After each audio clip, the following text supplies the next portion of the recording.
Assalamualaikum warahmatullahi wabarakatuh. Halo teman-teman. Di sini kami dari kelompok 6 akan membahas materi mengenai magnet dan listrik. Sebelum itu, perkenalkan, nama saya Nur Alia Fandini dan di sebelah saya ada. Perkenalkan, nama saya Rukakia. Nama saya Sri Mustiani Widianti. Nama saya Sylvia Nur Fadila. Perkenalkan, saya Winda Lestari Ningsih. Ayo simak video kita.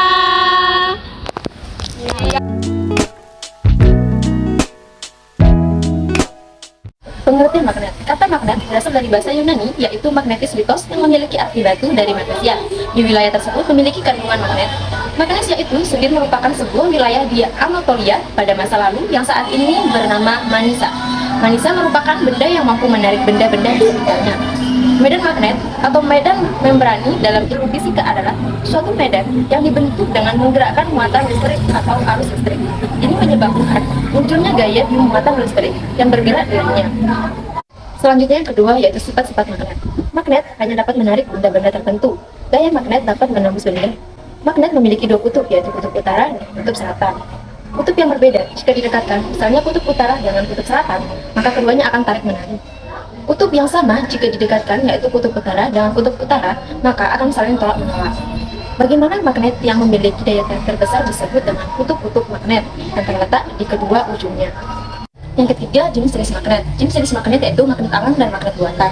Yang pertama, magnet alam. Magnet alam adalah magnet yang memiliki sifat kemagnetan secara alami, artinya tidak memiliki campur tangan manusia. Salah satu contoh magnet alam yang paling mudah ditemukan adalah bumi. Planet bumi merupakan magnet alam raksasa sehingga memiliki dua kutub, kutub utara dan kutub selatan. Selain bumi, masih ada contoh magnet alam seperti batu Lirstok, ferrit atau ferritite, kolombit atau mineral kolombit, pirorit atau mineral virhotit. Yang terakhir itu gunung Ida di Magnesia. Yang kedua, magnet buatan. Magnet buatan adalah magnet yang dibuat oleh manusia. Magnet buatan ini meliputi hampir seluruh magnet yang ada sekarang ini. Bentuk magnet buatan itu antara lain magnet U, magnet lada, magnet batang, magnet lingkaran, dan magnet jarum. Selanjutnya, cara membuat magnet antara lain. Yang pertama itu ditusuk magnet lain secara searah. Kedua, induksi magnet. Yang ketiga, magnet diletakkan pada solenoida atau kumparan kawat berbentuk tabung panjang dengan lilitan yang sangat rapat dan dialiri aliran listrik searah atau DC. Selanjutnya, perbedaan antara magnet alam dan magnet buatan, di mana magnet alam terbentuk dengan cara alamiah atau terbuat dari proses alam, sedangkan magnet buatan dibuat oleh manusia dengan bahan yang memiliki unsur magnetik. Sifat kemagnetan dari magnet alam cenderung tetap atau sulit hilang, sementara sifat kemagnetan magnet buatan itu dapat hilang atau cepat hilang. Magnet alam jarang ditemukan oleh sejumlah amat terbatas. Sementaranya, magnet buatan sudah didapatkan karena terus-menerus diproduksi oleh manusia untuk berbagai keperluan. Menghilangkan sifat magnetisme. Untuk dapat menghilangkan sifat magnet, maka dapat dilakukan dengan cara sebagai berikut. Yang pertama, dibakar atau dipanaskan hingga suhu cuy. Yang kedua, dibanting-banting. Yang ketiga, dipukul-pukul. Yang keempat, magnet diletakkan pada solenoida atau kumparan kawat berbentuk tabung panjang dengan lilitan yang sangat rapat dan dialiri arus listrik bolak-balik atau AC. Nah, kemudian selanjutnya sekarang ada magnet berdasarkan sifat kemagnetannya. Ada dua, yaitu magnet permanen atau tetap, di mana magnet permanen adalah magnet yang sifat kemagnetannya tetap ada, meskipun proses pembuatannya sudah dihentikan. Kemudian yang kedua itu ada magnet sementara atau tidak tetap. Magnet sementara adalah magnet yang sifat kemagnetannya hanya terjadi selama proses pembuatannya saja. Kemudian, adapun materi yang kelima itu benda berdasarkan sifat kemagnetannya. Benda berdasarkan sifat kemagnetannya itu ada benda magnetik. Benda magnetik adalah benda yang dapat ditarik oleh magnet. Benda magnetik dapat dibedakan menjadi tiga, yaitu ada ferromagnetik, ada ferromagnetik, dan diamagnetik. Nah, ferromagnetik adalah bahan yang tertarik kuat oleh magnet. Contohnya itu ada besi, baja, nikel, dan lain-lain. Kemudian ada ferromagnetik adalah bahan yang tertarik oleh magnet dengan lemah. Contohnya itu ada aluminium, kemudian platina, dan lain-lain sebagainya.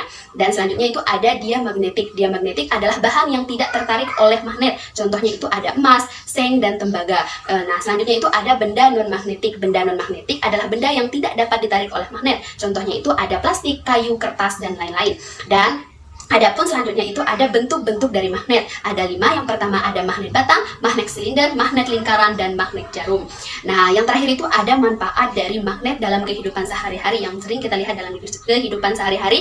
Ada yang pertama ujung gunting untuk memudahkan mengambil jarum jahit. Kedua, ada papan catur agar mudah catur tidak mudah terguling. Dan yang ketiga itu ada kapas sebagai penunjuk arah utara selatan. Keempat, ada dinamo sepeda dan generator untuk membangkitkan tenaga listrik. Kemudian yang terakhir itu kelima, ada alat untuk mengangkut benda-benda dari besi.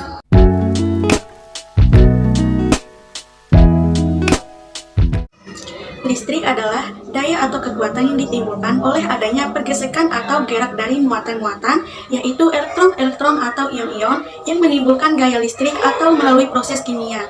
Dapat digunakan untuk menghasilkan panas atau cahaya atau untuk menjalankan mesin yang disalurkan melalui kabel. Listrik juga biasa digunakan di dalam segala aspek kehidupan. Listrik dapat dibedakan menjadi 2, yaitu listrik statis.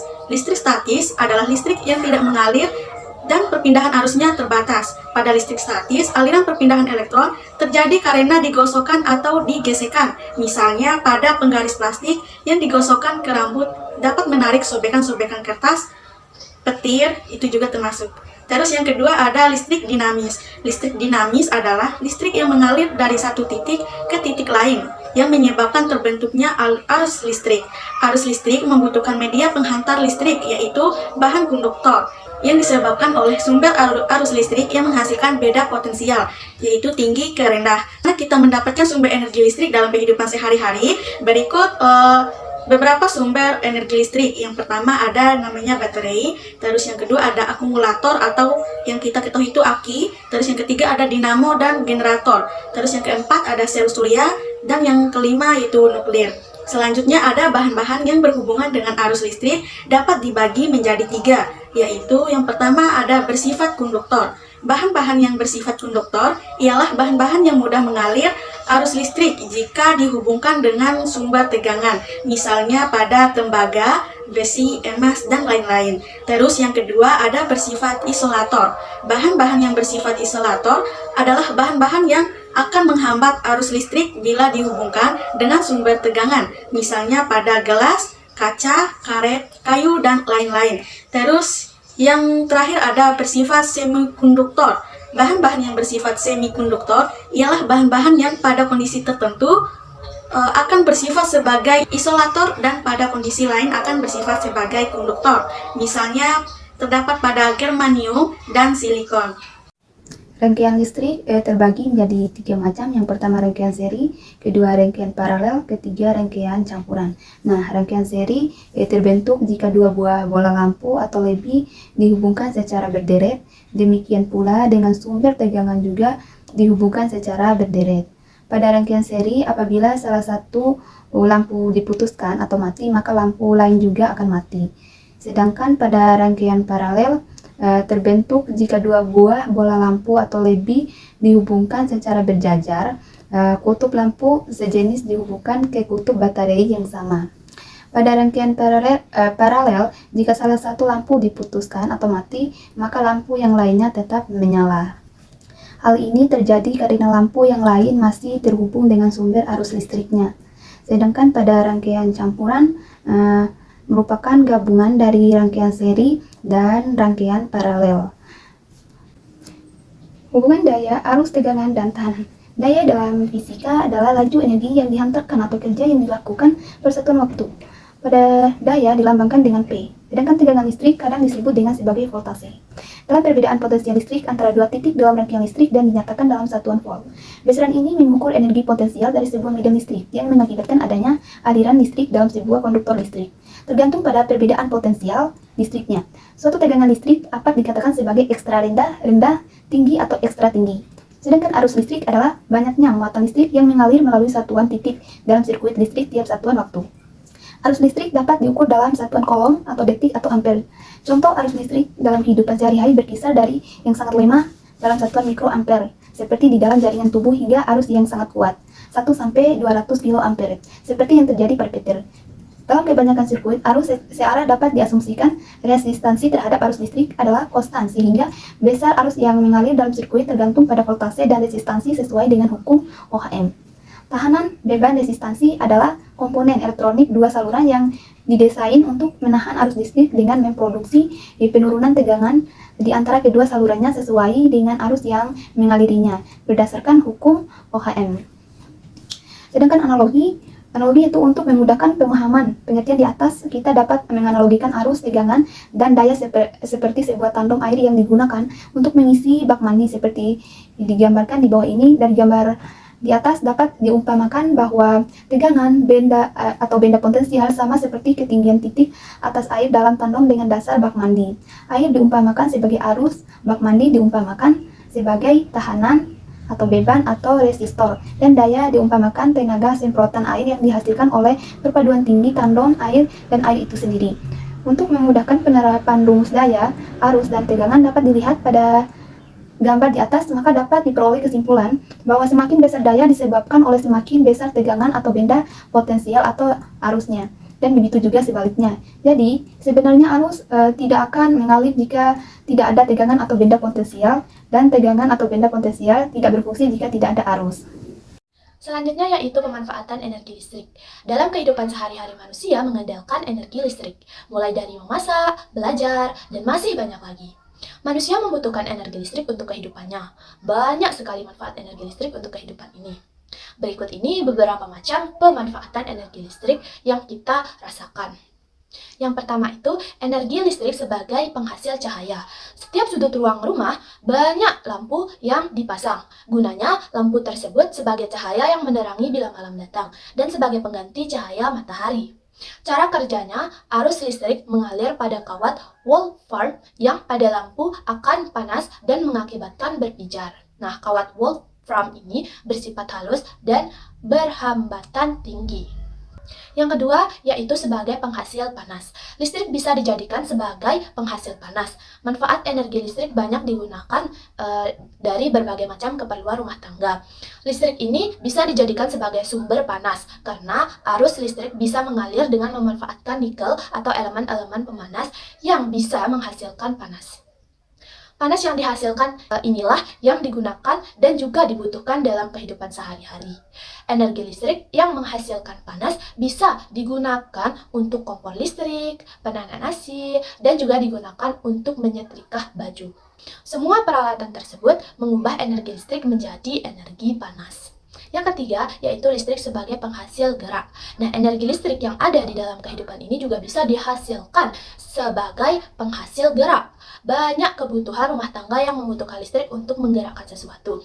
Misalnya saja, energi listrik yang diubah menjadi energi gerak bisa digunakan untuk menggerakkan motor, mobil, kipas angin, dan masih banyak lagi lainnya. Saat menggunakan energi gerak, dibutuhkan arus listrik untuk menggerakkan alat-alat tersebut. Yang keempat, listrik sebagai sarana hiburan. Nah, sarana hiburan bisa digunakan energi listrik. Sebabnya adalah banyak alat-alat dan media hiburan yang menggunakan energi listrik. Misalnya itu pemanfaatan media sosial dari smartphone, PlayStation, atau game elektronik lainnya yang membutuhkan listrik. Pembahasan yang terakhir yaitu upaya penghematan listrik. Meski dibutuhkan dalam kehidupan sehari-hari, kita tidak boleh boros begitu saja dalam menggunakan energi listrik. Berikut ini adalah beberapa upaya dalam penghematan listrik. Yang pertama, tahu kapan menyalakan peralatan listrik. Untuk menghemat daya listrik, kita harus tahu kapan saatnya kita menggunakan dan menyalakan peralatan listrik. Jangan membiarkan televisi dan radio menyala dalam waktu yang lama. Yang kedua, yaitu jangan menyalakan lampu pada siang hari. Saat siang hari, manfaat matahari bisa digunakan sebagai sumber penerangan. Sumber penerangan tidak perlu menggunakan lampu, sebab lampu tidak bisa mengalahkan energi matahari. Ada baiknya kita mematikan lampu saat siang hari. Menyalakan lampu saat dibutuhkan saja, misalnya pada saat malam hari. Yang ketiga, yaitu jangan menggunakan mesin air otomatis. Jangan menggunakan air mesin secara otomatis, sebab otomatis sedikit-sedikit akan menyala saat airnya berkurang. Oleh sebab itu, gunakanlah sanyo yang tidak otomatis. Jadi, bisa dinyalakan saat air benar-benar telah habis. Selain itu, mesin air otomatis akan memiliki tarif listrik yang lebih mahal dibandingkan dengan sanyo yang normal. Yang keempat, yaitu cukup menggunakan satu televisi saja. Ada rumah yang memiliki 2 televisi atau bahkan lebih. Hal ini dikarenakan banyak anggota keluarga yang menyukai acara-acara yang berbeda. Memiliki lebih dari 1 televisi bisa membuat daya listrik membengkak dan tarif listrik pun akan menjadi mahal. Usahakan dalam satu rumah hanya memiliki 1 televisi saja.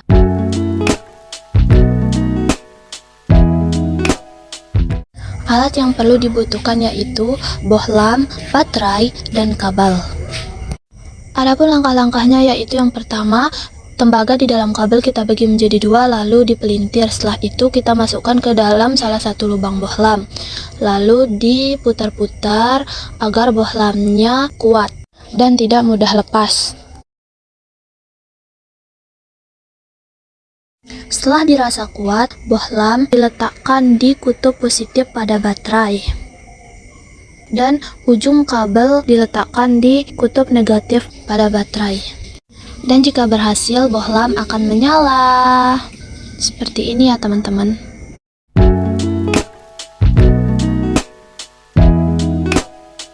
Percobaan yang kedua, kita butuh alat yaitu handuk, sobekan kertas, isi pulpen, penghapus, dan penggaris. Langkah-langkahnya yaitu yang pertama kita perlu menggosokkan penggaris ke handuk sekitar 10 detik atau lebih. Lalu arahkan penggaris ke kertas yang sudah dibentuk seperti yang di video. Dan kertas akan mengikuti arah penggaris tersebut.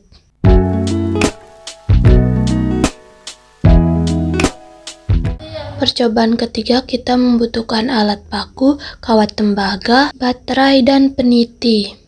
Adapun langkah-langkahnya yaitu yang pertama, kita perlu melilitkan kawat ke paku. Semakin banyak jumlah lilitan kawatnya, maka semakin tinggi pula gaya magnet yang dihasilkan. Selanjutnya yaitu meletakkan ujung-ujung kawat pada kutub positif dan negatif pada baterai. Hasilnya paku bisa menarik peniti.